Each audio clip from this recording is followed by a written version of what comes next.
J'ai suivi, comme toutes les Congolaises et tous les Congolais, avec beaucoup d'attention, les péripéties de l'accord dit de paix, signé le 27 juin 2025 à Washington, aux États-Unis, sous l'égide du président américain Donald Trump, entre les républiques démocratiques du Congo et du Rwanda.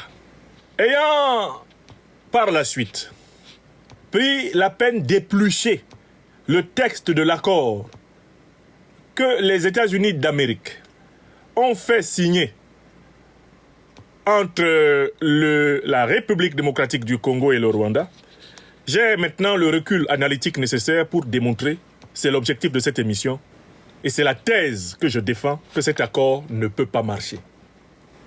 C'est un accord mort-né. Parce que ce qu'il est supposé combattre est entièrement reconduit à l'intérieur de son texte. Nous allons maintenant décortiquer les raisons pour lesquelles cet accord ne peut pas marcher. Première raison pour laquelle cet accord ne peut pas marcher, c'est que les États-Unis qui ont présidé à cet accord ne respectent pas eux-mêmes les principes qu'ils demandent que la République démocratique du Congo et le Rwanda respectent. Parce que dans le préambule, voici les principes en vertu desquels les États-Unis d'Amérique réunissent la République démocratique du Congo et le Rwanda. Premier principe, le principe de la souveraineté. Selon ce principe, chaque peuple a le droit de disposer de lui-même. Est-ce que la politique internationale des États-Unis respecte ce principe? Non, ça dit que quand on veut commencer, quand on veut vraiment faire la paix, on ne peut pas faire la paix en s'inspirant de ceux-là même qui précisément n'ont jamais voulu la paix. Les États-Unis sont la plus grande puissance de l'OTAN. Et les États-Unis ont mené, depuis 1945 au moins, une succession de guerres illégales qui sont excellemment documentées dans ce livre par Daniel Ganser, Les guerres illégales de l'OTAN, une chronique de Cuba à la Syrie.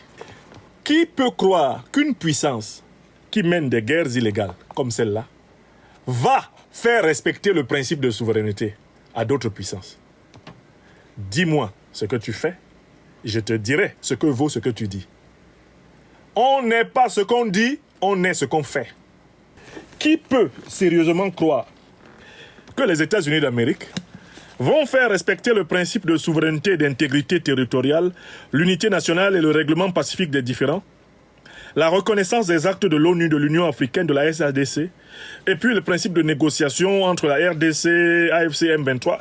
Qui peut croire que les États-Unis soient une puissance pacifique, une puissance de paix dans le monde?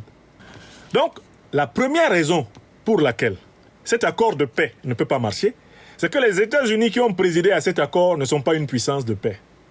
C'est une puissance impérialiste, c'est une puissance de guerre, c'est même la principale puissance à l'origine du désordre et du chaos dans le monde. Félix Tshisekedi, en prétendant aller chercher la paix aux États-Unis, est allé chercher précisément une subordination à la plus grande puissance fauteuse de guerre dans le monde. La deuxième raison pour laquelle cet accord va échouer, c'est que cet accord n'a pas analysé l'origine de la guerre qui est livrée contre la République démocratique du Congo. Cet accord n'a pas indiqué les responsables de la guerre qui est livrée contre la République démocratique du Congo. On ne peut pas résoudre un mal si on n'en a pas identifié la cause. Qui arme, qui soutient depuis plusieurs années le Rwanda de Paul Kagame et l'Ouganda de Yoweri Museveni pour que ceux-ci, à travers des milices et à travers leurs armées nationales, entrent en République démocratique du Congo pour piller les ressources naturelles, les ressources minières, et déloger les populations autochtones congolaises en les remplaçant par des populations allogènes rwando-ougandaises. Qui a soutenu la déstabilisation de la République démocratique du Congo à travers le Rwanda et l'Ouganda depuis maintenant 30 ans afin de mettre la main sur les minerais précieux de la République démocratique du Congo. L'alliance anglo-américaine, l'alliance militaro-politique occidentale de l'OTAN, les États vassaux, quatrième entité, l'Union européenne. Enfin, il y a une cinquième entité qui est complice de ce qui arrive à la République démocratique du Congo. Ce sont les dirigeants politiques congolais corrompus. Et je vous dis, Félix Tshisekedi est autant mouillé dans cette lâcheté envers le peuple du Congo que Joseph Kabila et tous ceux qui les suivent. Donc, je viens de vous donner la deuxième raison pour laquelle je ne crois pas en cet accord.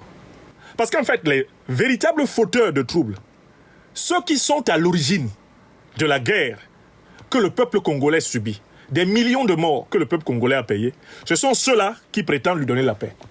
Comment? En l'étranglant mieux.